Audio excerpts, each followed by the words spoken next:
Now, outside of our shores, South Africa is in the spotlight because they are voting in general elections as the country marks exactly 2 decades since the end of white minority rule.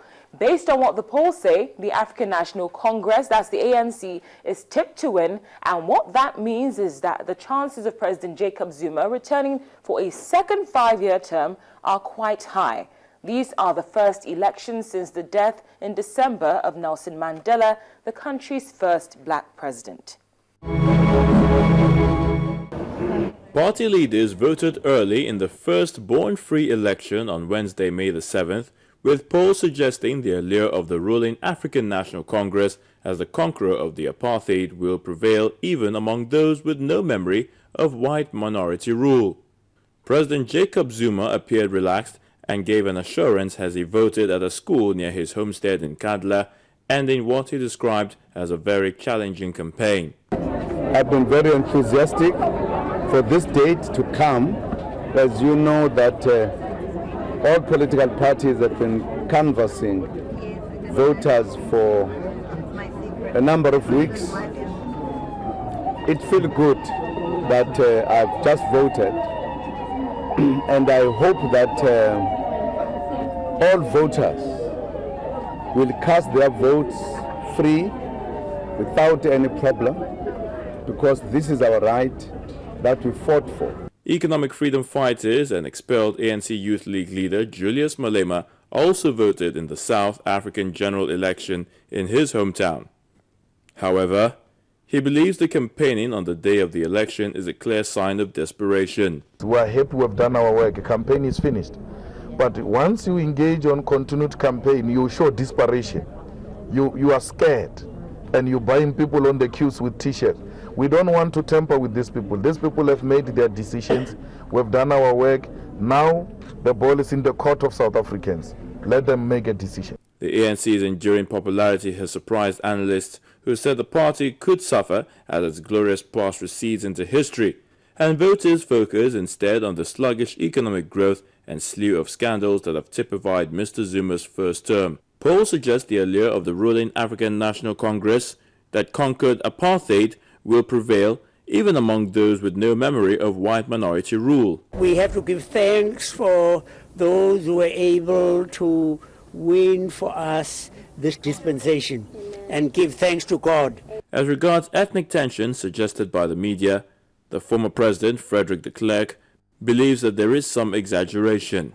It's one of the successes of the new South Africa that people are getting along with each other. There is much less tension between races and ethnic groups than appears from the media and from what political leaders sometimes sort of stimulate. At grassroots level, Africa's most sophisticated economy has struggled to recover from a 2009 recession, its first since 1994, and the ANC's efforts to stimulate growth and tackle 25% unemployment have been hampered by powerful unions.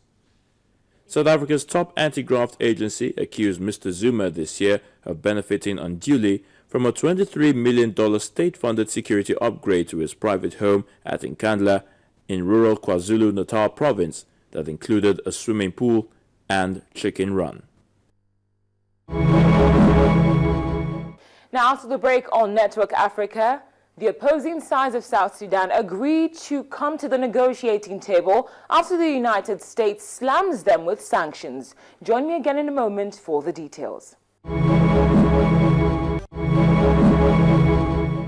Now, after a ceasefire deal was reached by warring factions a couple of months ago and disregarded, it's simply a breath of fresh air to know that a face-to-face meeting between South Sudan's rival politicians is taking place. The announcement was made by the UN Secretary-General Ban Ki-moon, who confirmed that both President Salva Kiir and his sacked deputy Riek Machar had given him that assurance during his trip to South Sudan. More than 1 million people have fled their homes since fighting erupted in December last year. They are very disturbing. The United States government was clearly frustrated with the collapsing peace accord in South Sudan and opted to sanction the two people on the opposing sides of the conflict. The cessation of hostilities agreement that was signed in January by the South Sudanese government and the opposition has obviously not been upheld. And the recent attacks by the South Sudanese government and the anti-government forces, both of them, are absolutely unacceptable, and the United States condemns them in the strongest terms. Initially, the top U.S. diplomat failed to win a commitment in a phone conversation with Riek Machar and later threatened to hit the rebel leader with sanctions if he did not take part. I told President Kiir that the choices that both he and the opposition face are stark and clear, and that the unspeakable human costs that we have seen over the course of the last months, and which could even grow if they fail to sit down, are unacceptable to the global community. Before the promise of South Sudan's future is soaked in more blood, President Kiir and the opposition must work immediately for a cessation of hostilities and to move towards an understanding about future governance of the country. Afterwards, the UN Secretary General Ban Ki-moon confirmed that the rebel leader gave in and said he would try his best to attend peace talks in Ethiopia by the end of the week, but that he was currently in a very remote location. He has been invited by Prime Minister of Ethiopia, Haile Mariam Desalegn, in his capacity as chair of IGAD, to come to Addis Ababa. He responded positively that he will be in Addis Ababa for the meeting in time, but he said he will try his best because he's now in a very remote area. He said he will try to be there. It's quite a positive one.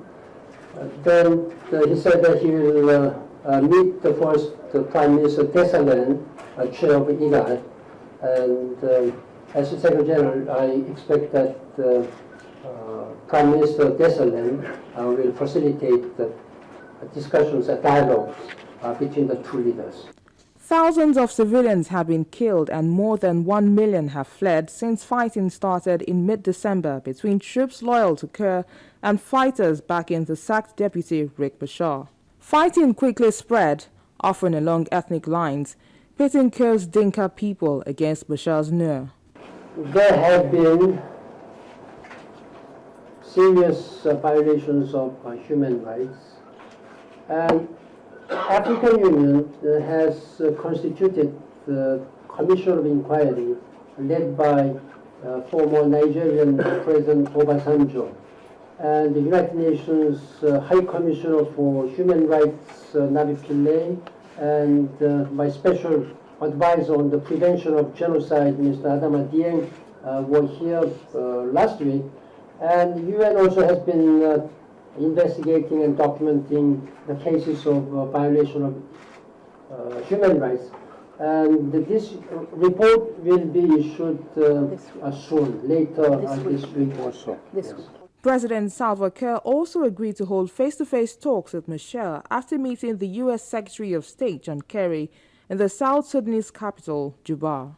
I'm ready now to travel to Addis Ababa to go and meet Riek Machar, if he will accept to meet me. So I will meet him in Addis, and we are going to talk about how to stop fighting so that people go back home.